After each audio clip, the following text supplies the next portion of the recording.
And given, the way last season went in games like that, there were a lot of those that you dropped against teams with worse records than you. How much does DeMar help you guys give credibility to your offense down the stretch and help you avoid some of those lapses? Yeah, I mean, he plays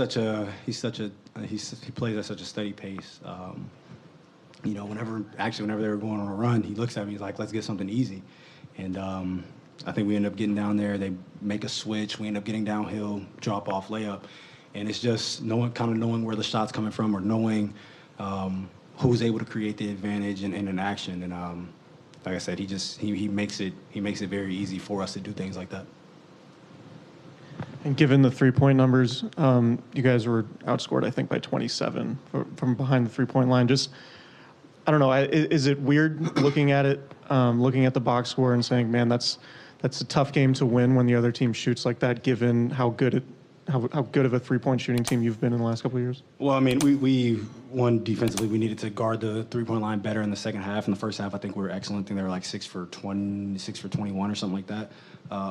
Then obviously we let Garrison Matthews get loose, and he's one of the better shooters in the league. So whenever you're trying to run him off, you have to get him off the line, not let him sidestep or step back. And that's kind of where it started, and that's where the run really started, whenever we weren't defending the three-point line. Were you surprised? Did it feel like you guys should have been winning by more? You didn't trail the final 47 minutes of the game, but then all of a sudden you looked up and it was tie.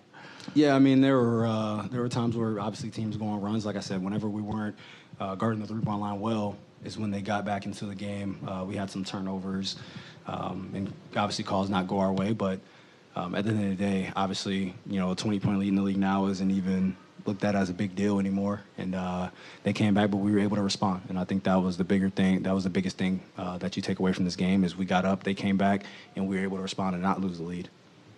Who'd you pose with sideline after the game? Oh, Boosie. Okay. And what was the conversation like with him? He found out I was from New Orleans.